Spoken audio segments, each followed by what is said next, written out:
Thank you. First of all, thanks very much to Osmani and to Roberto Sakai for this conference. Very happy to be here. Roberta seems to have done a great job, but I'm here to remind you not to forget about a PhD thesis. But also, if any of you are interested in the Institute, we have a vibrant community of PhD students and visiting researchers, and if any of you are considering being a visitor with us, as a PhD student or visitor, we'd be welcome to receive your proposals. In the spirit, I see the spirit of the conference very much in terms of Osmani's call for us to maintain that bright, shining light in the eyes of the students. But more practically, I see it as a call for theoretically informed case studies in this area. I think all of the speakers have been talking about that. And in that spirit, what I wanted to offer is just three recommendations, which I think will probably be familiar to all of you in your own research, but just to remind us of certain challenges in this area. And that is the need for skepticism, the need to pay attention to institutional design, and the need for eclecticism, where we go for theory, how we come up with theoretically interesting case studies and do some of the things that I think Jennifer was recommending so eloquently in her video for this conference, but also her presentation today. And I'll draw on some examples that don't really come from International Development Cooperation, because I haven't been researching in that area for the last few years very much. But I hope you can translate the examples into policy areas that you are working, that you find interesting. And why the need for skepticism, first of all? I think because there's so much mystification in policy, public policy. As a thought experiment, imagine John Bolton being interviewed by Donald Trump about why he wants to be the new National Security Advisor in the United States, and Trump asking him, how did that policy towards Iraq go in 2004? Bolton must have come up with some sort of answer. It was probably a mystification, right? Because in so many policy areas, especially policy areas that are deemed constructed somehow to be successful, there are often claims about the causes of that success or the origins of the policy that are being advanced for political reasons that we have to unpack. We have to disassemble those claims. And one of the examples that I found when I was researching public security reform in Brazil, many years ago, one of the examples that had great resonance in Brazil was the use of CompStat in the New York City Police Department. And CompStat's a kind of classic example of new public management. There's the creation of a market within the police department, so that the police commanders in every district get asked by the head of public security in New York City, how much has crime gone down in your area? And you're all competing with one another to bring crime down. And this was sold as a fantastic success. CompStat was rolled out. William Bratton went to different parts of North America as a consultant to recommend reform in different places, including in Pernambuco. And then one of the criminologists started producing research that actually showed that New York City's drop in crime was paralleled by drops in crime all across the United States in places that didn't use CompStat. Right, so the causal claim between CompStat and drops in crime was questioned, and I think a lot of the evidence now makes it look much less plausible than it did at the height of its popularity. Another example, when I was doing the same research, I remember there was a new Secretary of Public Security in Pernambuco in May of 2006, and he issued a press release saying homicides dropped in Pernambuco in May. Fantastic. So I went to the Secretariat and I said, what do you think's behind this drop? And they said, well, it drops every year in May because the rain is down and people don't go out as much and they don't kill each other as much. So we knew this, we know from year by year that this is the case, but it's an election year, and look, we've got a new secretary, so we've got to roll out the program. So skepticism has to be something that we engage in because there's so much deliberate mystification. And I'm not saying necessarily that well, I'll get to that point in a second. The second point is just about institutional design and how tricky that is. And I like that term of institutional hybridism. because I think there are lots of good examples of that. And the example that struck me very much was in the 2000s, when the European Union funneled a lot of money through Senasti, the Secretary for Public Security in the Ministry of Justice in Brazil, to create incentives for states to create ombudsman, police ombudsman. And this was based on the model in Sao Paulo, where the institutional design in Sao Paulo had been to create an ombudsman that was quite insulated from the government. An independent commission with mandates that didn't overlap with the governor's mandate, and quite a bit of push from civil society to create the ombudsman in the first place in 1995, and quite a bit of independent capacity. And what was striking was that the European Union didn't really pay attention to institutional design when they provided this money. They just wanted to give states an incentive to create police ombudsman. So the design in many of the other states was completely different from Sao Paulo. It was to create a police ombudsman that was appointed directly by the governor, that served at the pleasure of the governor. Unlike Sao Paulo, which didn't allow ombudsmen to come straight from the police forces, there were states that said, yeah, they can be former police members.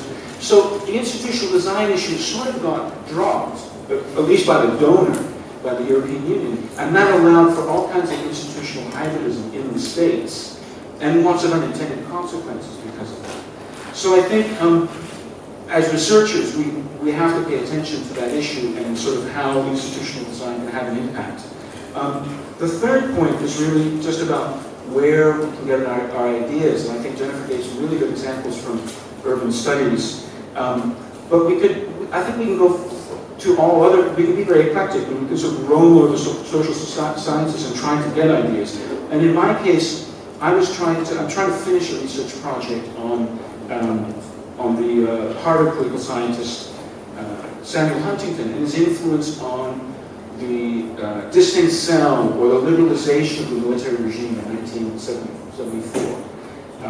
And this looked like, and I found a very interesting article in Latin American Research Review that's really kind of in the area of transnational intellectual history on the creation of transnational networks in and outside of Latin America that influenced thinking about democracy in the 1980s and 1990s. And in this piece by Edelman and Fajardo, they contrast what they call, and the terminology may be a bit confusing, but they contrast diffusionist notions of policy transfer with what they call convergentist.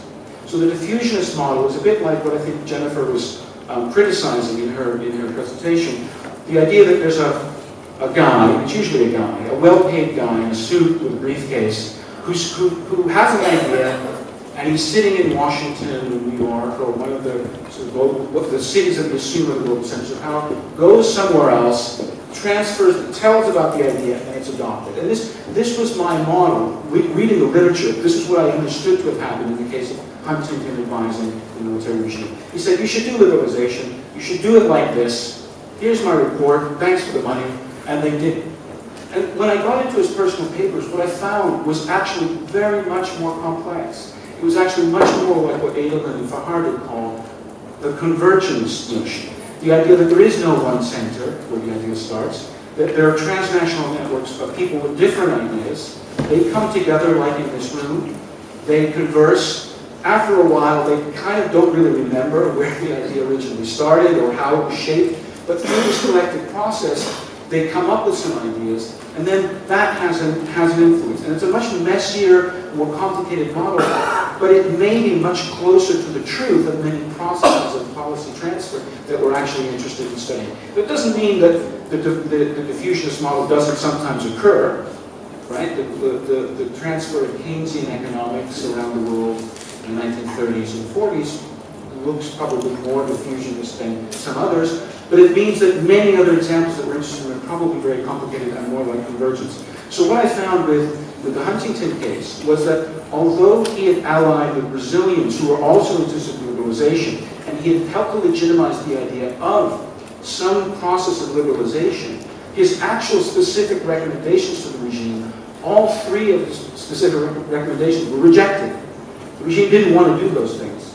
And they just went ahead and did what they wanted and ignored the practical advice that he was giving them. And this, of course, he himself did not perpetuate this narrative. He said, oh no, I helped to democratize Brazil. They did exactly what I wanted. It was only by getting access to the personal papers that I saw, actually, what he recommended they didn't want to do. They didn't do it. In fact, they did the opposite. So that's really the spirit of my comments, those three things. I hope, Osmani, that your students remain bright-eyed and bushy-tailed throughout this whole conference. I know sometimes conferences you can hit a wall after 3 days and you just can't absorb any more and that's it, and you're just exhausted. But I'm sure with the energy that you put into this and your plans for another event soon, this will be a really great experience for all the people involved. Thank you.